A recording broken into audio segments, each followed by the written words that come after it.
اگر امت باقی معاملات کی طرح ناموس رسالت پر حملے کو برداشت کرنے کی پوزیشن میں آ جاتی ہے تو یہ بات سن لے کہ امت کے پاس پھر کچھ بھی نہیں بچتا ہے، امت کے پلے پھر کچھ بھی نہیں رہتا۔ ہمیں گھر بیچ کر بھی، ہمیں اپنی متاع جاں ہتھیلیوں پر سجا کر بھی فصیلے دار پہ چراغاں کرنا ہوگا، اور ہر صورت میں اس نغمے کو بلند سے بلندتر کرتے رہنا ہوگا، اور کوئی لمحہ ایسا نہ ہو کہ لبیک یا رسول اللہ کی صدا کم ہونے پہ آئے۔ یہ لبیک یا رسول اللہ کا نغمہ بڑھتا ہی چلا جائے، اور ہم نے اپنے آقا و مولا سے یہ عہد غلامی کرنا ہے۔ لبیک یا رسول اللہ کیا ہے؟ حضور کے ساتھ عہد غلامی ہے۔ غزوہ حنین کے موقع پہ جب آقا کریم اپنے اصحاب کے ہمراہ حنین پر بڑھ رہے تھے، راستے میں ایک درے پر کافروں نے اپنے تیر انداز پہاڑوں کے دامن میں چھپا رکھے تھے۔ مسلمان تو لڑائی کے لیے جا رہے تھے، لیکن اچانک جب حملہ ہو گیا تو اس غیر متوقع حملے کی وجہ سے مسلمان پریشان ہو گئے، اور ایک مرتبہ لشکر کے اندر بھگدڑ مچ گئی۔ تو راوی بیان کرتا ہے کہ جب سب لوگ بھاگ رہے تھے، حضور علیہ السلام نے یہ جملہ کہتے ہوئے انا نبی لا کذب انا ابن عبد المطلب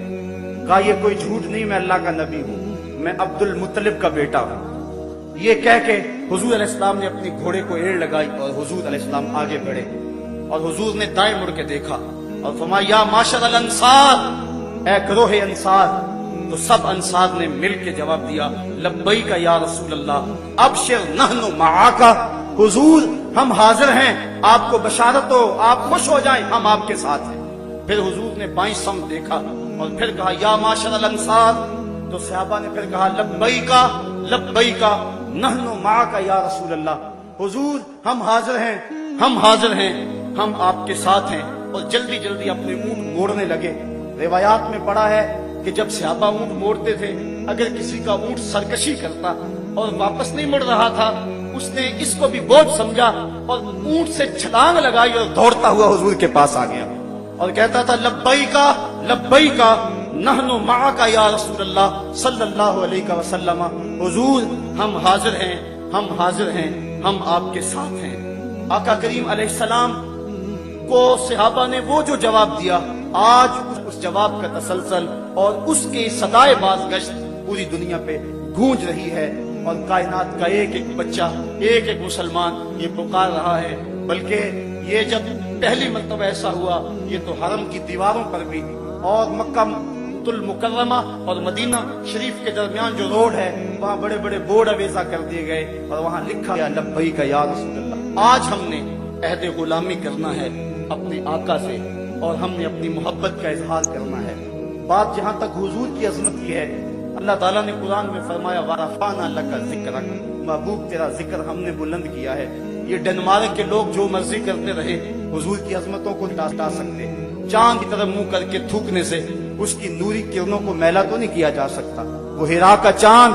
وہ عرب کی روشنی، وہ آمنہ کا راج دلارا، جس کے سر پہ وَرَفَعْنَا لَكَ ذِكْرَكَ کا تاج میرے رب نے رکھا ہے، اس کی عظمتوں کو کون گھٹا سکتا ہے؟ یہ ہمارا امتحان ہے، یہ ہماری آزمائش ہے کہ ہم اس سلسلے کے اندر کیا کرتے ہیں، اور اس سلسلے کے اندر اپنا کردار کیا پیش کرتے ہیں۔ میرے آقا کریم نے جب بھی اپنے گستاخ کے لیے کسی شخص کو پکارا، ہمیں تاریخ بتاتی ہے کہ اس نے لبیک کہتے ہوئے عرض کی حضور میں ایک لمحے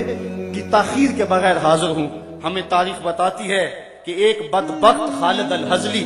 مکے میں بیٹھ کر حضور کی توہین کرتا تھا۔ ایک دن حضور نے ابن انیس سے کہا ابن انیس میری بات سنو، تو انہوں نے جواباً کہا روحی لے روح کا فداؤن مرنی بما تشاء، حضور میری روح آپ کی روح پہ قربان ہو، آپ حکم تو کریں میں پورا کروں گا۔ تو آقا کریم نے فرمایا کہ میرا حکم یہ ہے کہ خالد حزلی کا مجھے سر لا کے دو۔ تو پھر انہوں نے یہ نہیں کہا کہ میں اکیلا ہوں، میں تنہا ہوں، وہیں سے اٹھے اور مکے کا سفر شروع کیا، اور 18 دن کے بعد واپس بھی آ گئے اور اس کا سر حضور کے قدموں میں ڈال دیا۔ تو جب آقا کریم علیہ السلام نے اس کو دیکھا تو آقا کریم نے اسے مبارک دی اور اپنا عصا عطا فرمایا، اور فرمایا کہ یہ تیرے اور میرے درمیان حشر کے دن نشانی ہوگی۔ اور پھر حضرت ابن انیس رضی اللہ تعالی عنہ جب فوت ہونے لگے، آپ نے اپنے اہل خانہ کو وصیت کی جب میں مروں تو یہ میرا عصا جو ہے جو حضور نے مجھے عطا کیا میرے کفن میں لپیٹ دینا۔